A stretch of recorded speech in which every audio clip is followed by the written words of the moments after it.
when it comes to patients that do not have had the chance to have children yet, it's a double difficulty. So whenever we give chemotherapy, the chemotherapy will kill, hopefully, the tumor cells, but will go all around the body.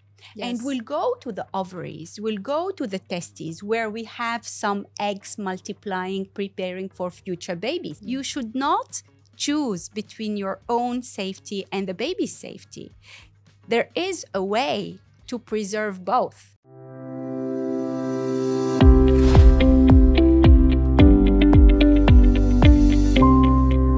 Thưa quý vị, đối với những bệnh nhân ung thư thì việc đảm bảo các chức năng của cơ thể, đặc biệt là khả năng sinh con, cũng cần được quan tâm để đảm bảo chất lượng cuộc sống của bệnh nhân trong và sau quá trình điều trị. Điều này giúp cho họ an tâm điều trị chống lại bệnh tật và đồng thời vẫn có thể tận hưởng được cuộc sống đúng nghĩa sau đây. Và liệu y học hiện đại có đủ để giúp cho bệnh nhân ung thư đảm bảo chức năng làm cha mẹ, hay họ còn cần thêm yếu tố nào khác? Và thưa quý vị, cùng trò chuyện với chúng ta ngày hôm nay trong podcast Giải mã y khoa xin được giới thiệu bác sĩ Basma M'Barek, trưởng Trung tâm điều trị ung thư Hy Vọng thuộc Bệnh viện FV. Thank you so much for coming here with us today. Thank you for having me here, Mai Anh. Hello, everyone. We can see that nowadays there is an increase in the ratio of cancers among the young age people. So is modern lifestyle the main cause of this phenomenon? Actually, we cannot really compare the incidence of cancer directly, because what has for sure increased is the number of diagnoses of cancer cases, because now patients tend to access more checkups and take more care of their health, and they get the cancer diagnosed and they get to talk about it too.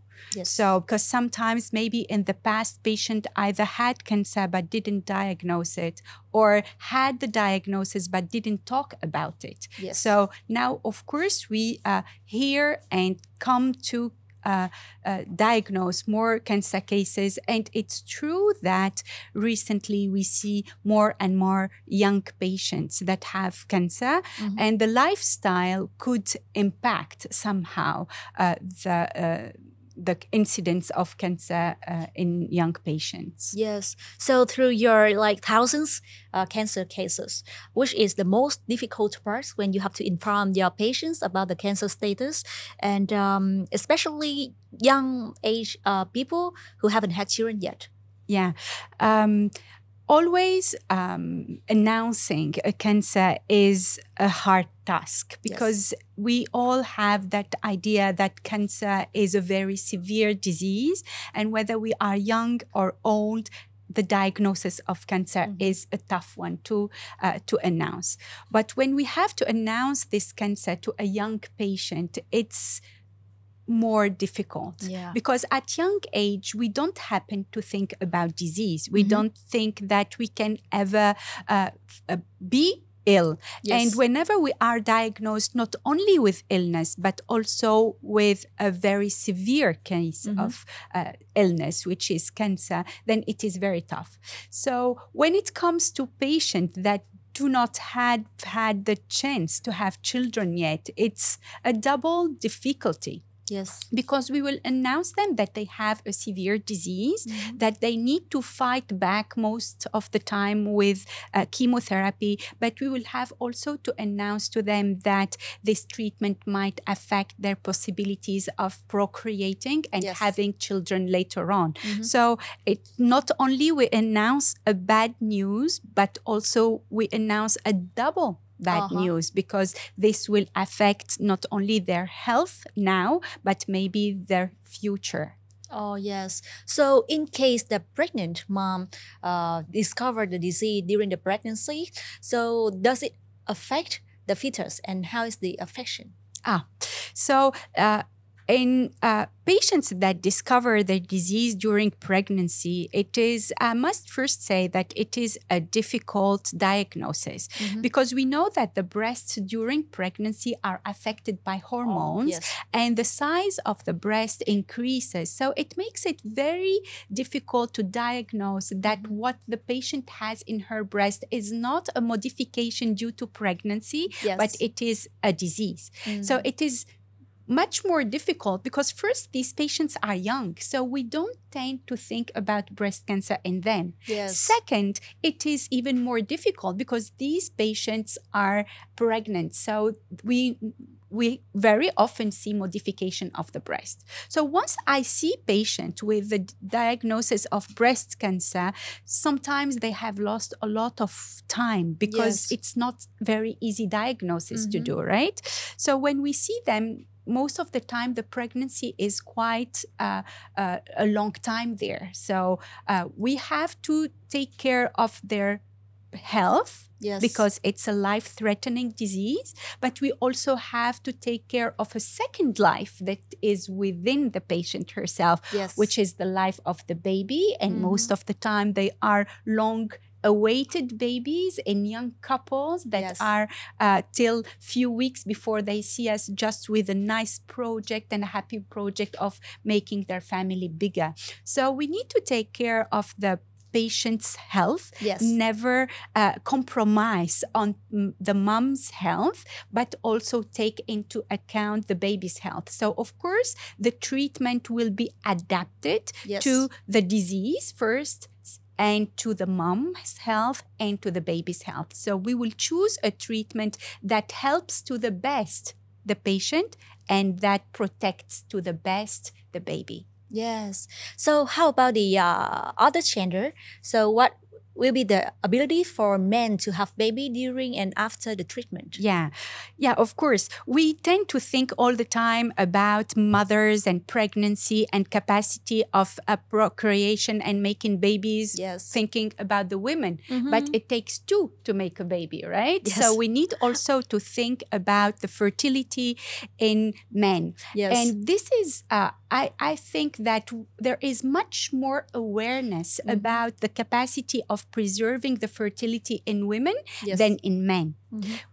I hear around me a lot of doctors talk about preserving the fertility for ladies, but we tend to forget the men. But the woman by herself cannot make a baby. So we need to preserve the fertility capacity in men, and we need to think about that before the treatment, because once the treatment is done, sometimes it is too late to preserve the fertility in men. So yes, we do take into consideration the fertility preservation within men. It is much easier to preserve the fertility in men than in women. So we never compromise on that because it doesn't delay the treatments. The preservation of fertility is quite accessible, easy, not expensive, and quick. So we do preserve the fertility in men before we do any cancer treatments. So if we have the cancer disease in different organs that does not affect the fertility, so do we need to do the fertility preservation? Yeah, this is a great question because, the reason why we preserve the fertility is not because the organ that is going to participate in making babies is sick. Yes. It is because the treatment will affect the ovaries or the testes that are necessary for preparing the gametes and the ovocytes, the eggs, to make the babies. Actually, the chemotherapy is a treatment that is meant to kill the cells that are multiplying a lot, which are typically the cancer cells. But there are other cells in our body that are normally, physiologically multiplying. So which are our ovaries and the testes in men. So whenever we give chemotherapy, the chemotherapy will kill, hopefully, the tumor cells, but will go all around the body. And will go to the ovaries, will go to the testes where we have some eggs multiplying, preparing for future babies. So they will kill these cells also. So the patient, after we finish all the cycles of chemotherapy, do not have any more cells multiplying to give the eggs or to give the spermatozoids to make babies, because the chemotherapy is unable to make the difference between cancer cells and the eggs that are preparing babies. So when these young patients are cured after that and they decide to make babies, so it's sometimes too late.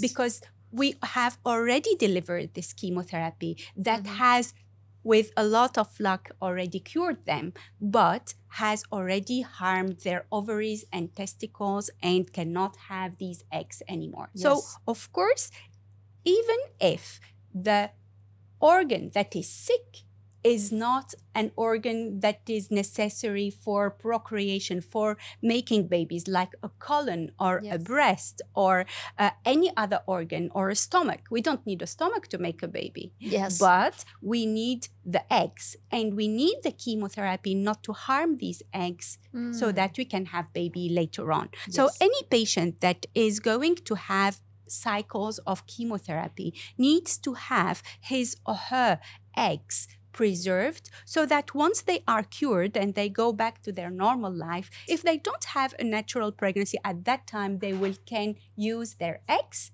to make naturally babies. Wow, what a useful information. So as you share that, there will be the difference inside the body of the cancer pregnant mom. So do we need to have a different cancer treatment for them compared to the other ones? Yeah, actually, all in all, the treatment at the end will be the same. Yes. Means we have a hard time to go through, which is the time the patient is pregnant, the baby is not mature enough to be delivered, and we need to treat the mom. There are times when we have a patient that is pregnant in 4th month or 5th month. Yes. We cannot wait 4 months or 5 months to treat the mom.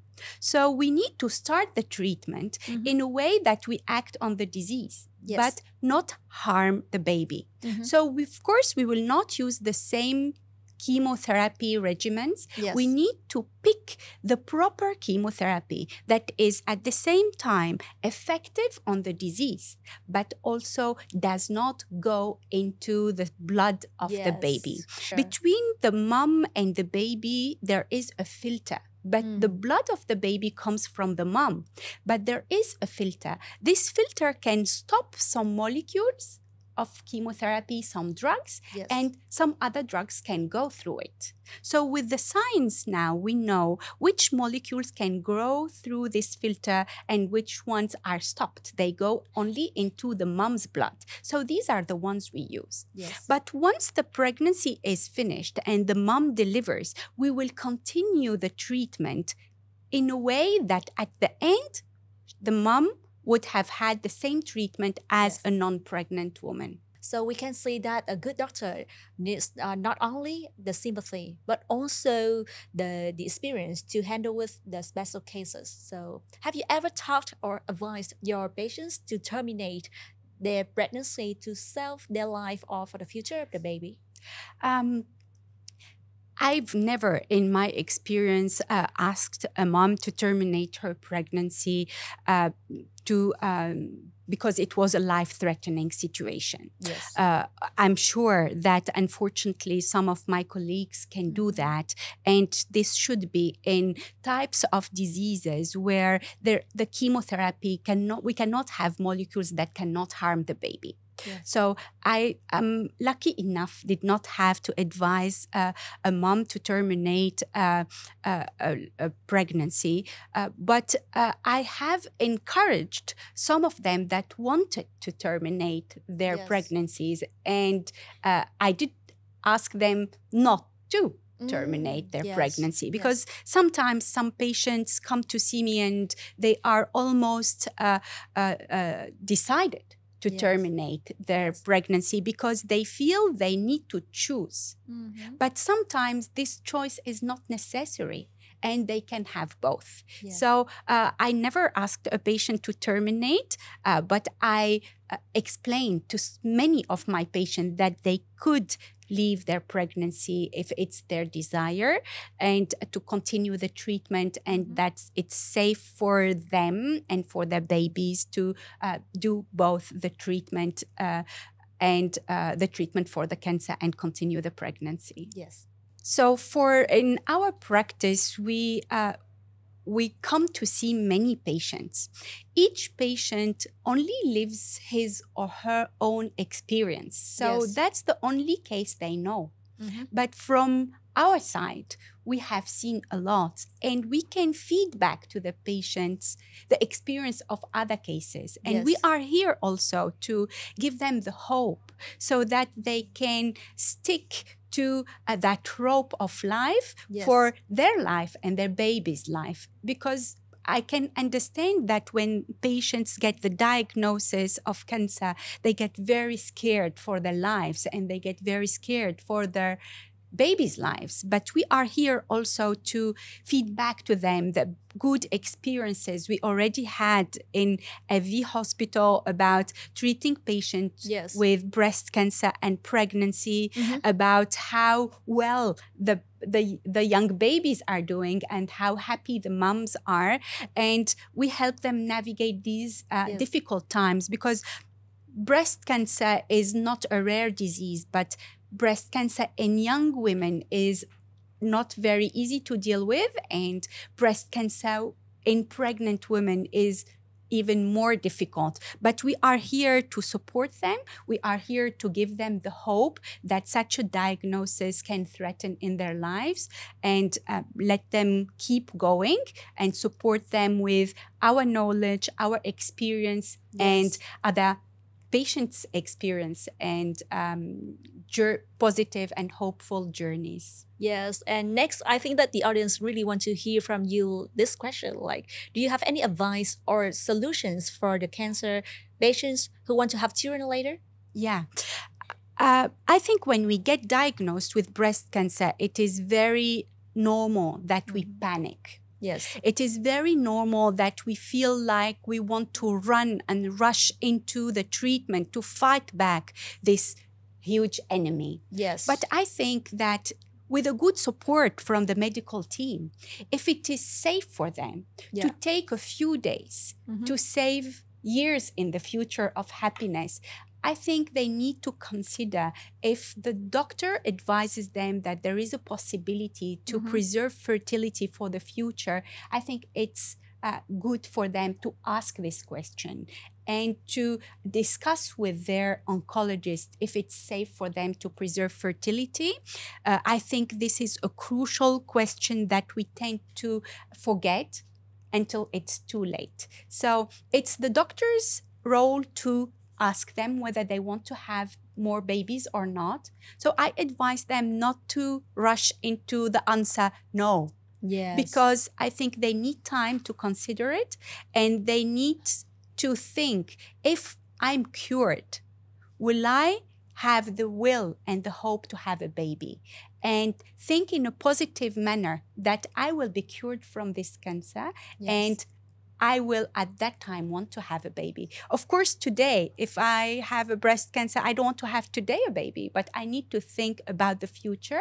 And I think this is a question to be asked to the oncologists, and to answer it with a positive mindset. Yes. Think of ourselves as cured patients.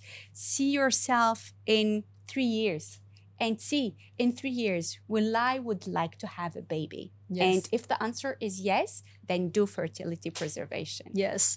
And in other case, like the patient come to you and they want to delay the treatment because they are pregnant, and they want to wait until the delivery. So what should you talk to them? Yeah. This is a very typical case. Yes. Because, of course, as moms, we always prioritize our children. So a lot of mothers would prioritize the safety of their babies on their own safety. But what I tend to explain to these patients is that they are doing a choice that is not mandatory. You should not choose between your own safety and the baby's safety. There is a way to preserve both. Yes. So what I always tell to my patient that tend to delay the treatment is that I cannot advise them there. Because as a doctor, my role is to save both, not prioritize one over the other. Yes. So of course, as a mom, the role is to prioritize the baby. But as a doctor, I always convince my patients to start the treatment because I am confident this treatment is safe Yes. for the babies. It's not only my experience, it is decades of research on chemotherapy in pregnant patients that make me confident to help the mom preserve her life at the same time as preserving the life of her baby. So there is a way to preserve both. Yes. So Dr. Basma, so how long after the cancer treatment that a women can have a baby and should or should not? The answer is should. Yes. And how long? First, there are some cases where patient, for example, have a genetic disease. So they have breast cancer at young age because they have a gene mutation. Yes. So very recently in 2024, we have shown that even the patients that have a genetic disease that makes them have breast cancer can safely have babies after they get treated, even if they have a genetic disease that normally exposes them more to have another cancer but we see from the data now that even young patient with genetic mutation can safely have babies. The non-mutated patients, of course, they can have babies. We know that the best timing to have to start pregnancy is 2 years after the end of treatment. So this is mainly for patients that should take hormone treatments, and we know that it's better to have 2 years of hormone therapy before interrupting that treatment to get pregnancy. But what we know is that having pregnancies after a breast treatment doesn't expose patients to higher rates of relapse. Yes. So the patients that have babies after they get treatment do the same way as the patients that did not have pregnancies. Yes. So yes, they can have babies, even if they are mutated, they can have babies, and the best timing is maybe 2 years. But we need to discuss always with the oncologist, because when a patient is already 38 years old, maybe it is a little late for her to wait another 2 years. Yes. So there are specific discussions to be taken with the oncologist, but most of the time 2 years is a good timing after the end of treatment. So can you please share with us like one specific case that you have the treatment with your patients in every hospital? I can give a case, for example, about a patient treated during pregnancy with breast cancer.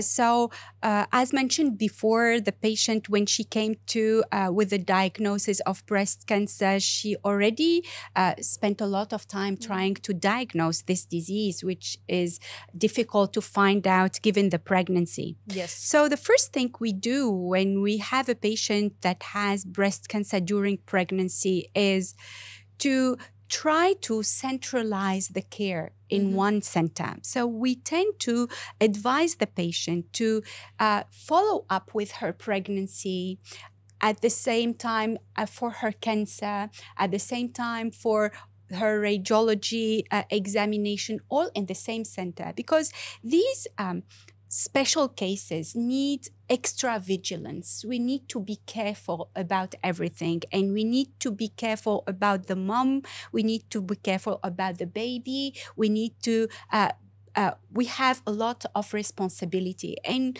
we need to center the care and have regular meetings with all the stakeholders and all the people that are engaged in the care of these two lives in one, right?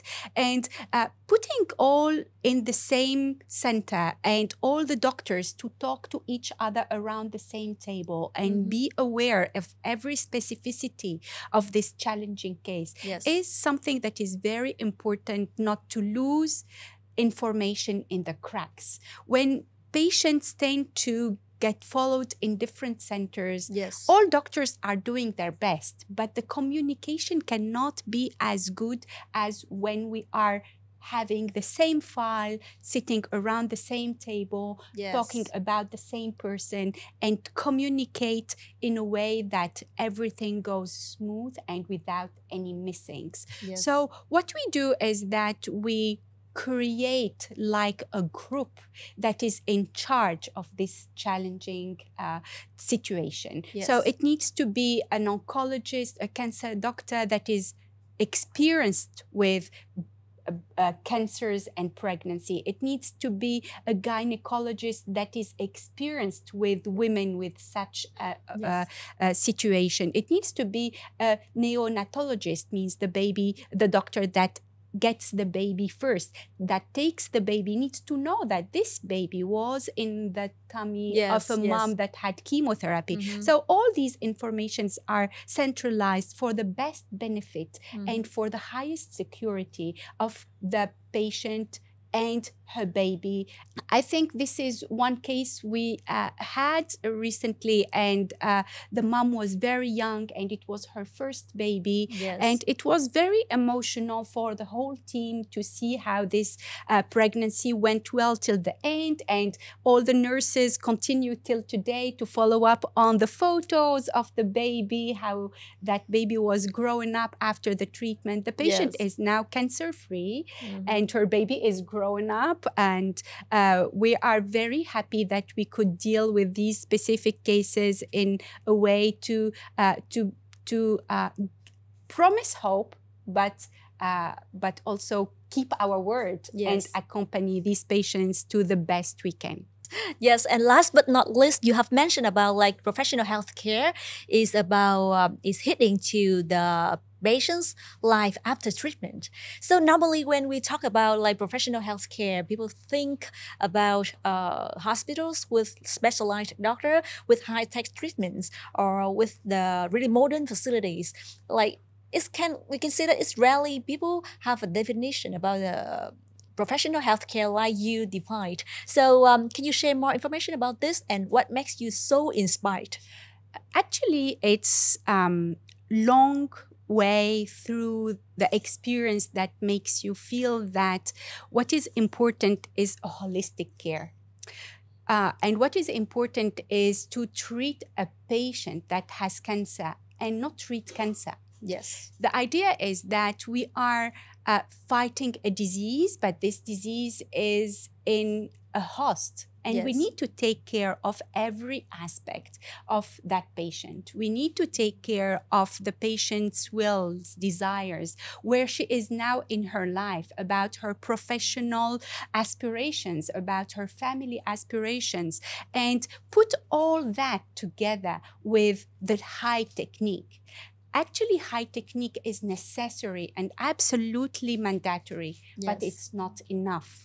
Because it's enough to fight the cancer, but it's not enough to take care of the patient that has cancer. So I think we're not making a choice, either high technique or holistic care. We're saying we need both. We need high technique, we need precise diagnosis, we need to have the best facility, but we need also to have all the supportive care that integrates the patient in the center of the care. Yes. Và thưa quý vị, duy trì khả năng làm cha mẹ là vấn đề lớn đòi hỏi sự phối hợp giữa bác sĩ ung thư, sản khoa, nhi khoa lẫn sự đồng hành của gia đình bệnh nhân trong mỗi quyết định điều trị.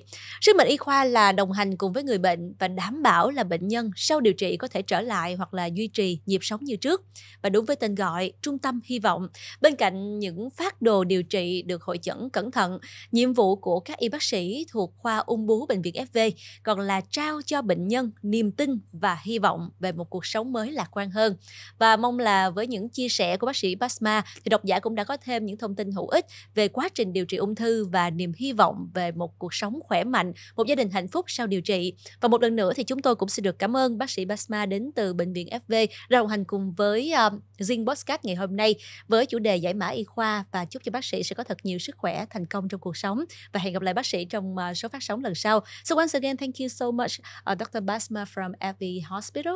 Wish you health, success and see you on the next podcast. And now, Mai Anh và bác sĩ Basma, thank you and goodbye. Bye. Xin chào và hẹn gặp lại.